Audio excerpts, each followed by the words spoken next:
Assalamualaikum warahmatullahi wabarakatuh. Selamat siang semuanya. Perkenalkan, saya Dina Tarino Alfarizki dari kelas 11 Teknik. Saya akan menyampaikan rangkuman saya yang tadi disampaikan oleh Dr. Ling Ahmad Qasim, AMD KL SKM MT.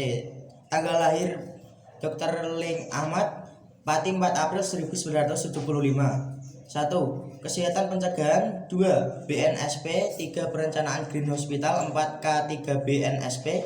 5. Asesor kompetisi BNSP. 6. DFI. 7. PBJ LKPP.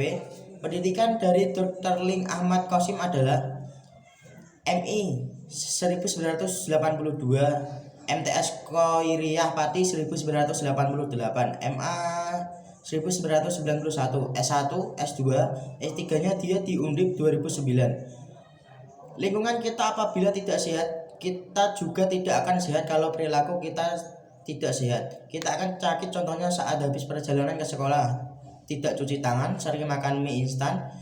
Makan mie instan bisa menyebabkan batu ginjal dan usus buntu. Faktor keturunan biasanya seperti darah tinggi, diabetes, pembangunan berkelanjutan, dan berwawasan lingkungan. Pasal 23 ayat 4 UUD 1945. Prinsip-prinsip pembangunan yaitu air, udara. Kita harus menjaga lingkungan sekitar. Perubahan itu yang telah terjadi dapat membuat kita merasakan penurunan air sumur. Sekarang rata-rata sudah tercemar bakteri, biasanya karena kotoran hewan atau manusia saat membuat sapi tank tidak memenuhi syarat, hingga korban mengganggu siklus air sungai yang sudah tercemar karena sampah-sampah yang dibuang ke sungai. Meminimalisir pembuangan sampah dengan baik, kondisi sanitasi total.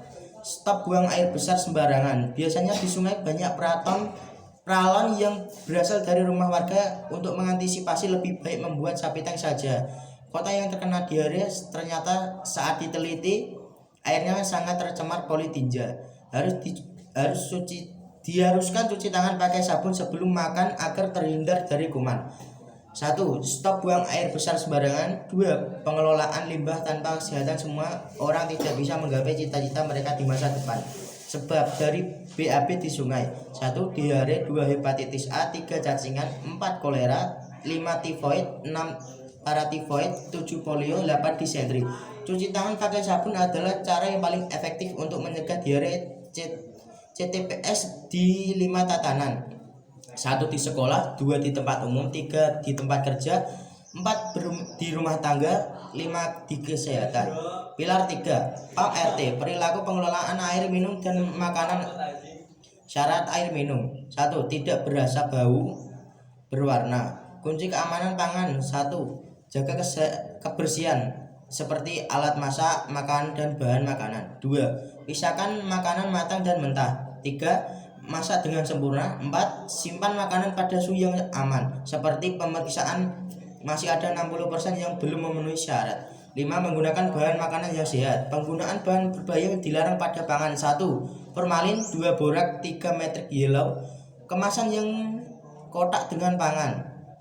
Kalau beli gorengan diberi plastik warna hitam, minta diganti aja yang berwarna putih. Styrofoam jangan digunakan pada makanan yang panas karena mengandung zat-zat berbahaya.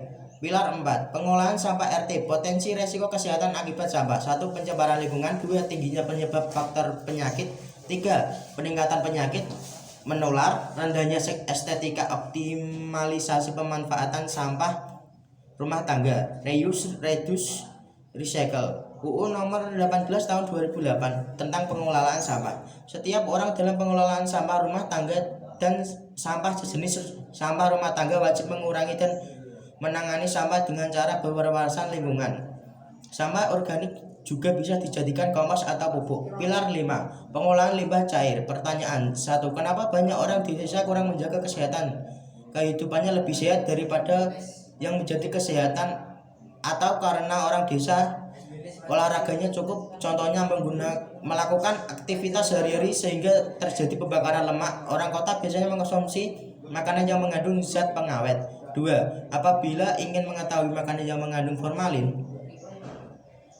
makanan yang mengandung formalin akan lebih keras, tidak mudah basi. Lalat juga tidak menjadi indikator penentu mengandung formalin atau Tidak, tapi lalat juga bisa membawa bakteri.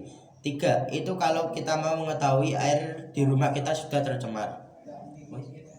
Sekian yang dapat saya sampaikan tentang rangkuman dari Dr. Lim Ahmad tadi. Terima kasih. Wassalamualaikum warahmatullahi wabarakatuh.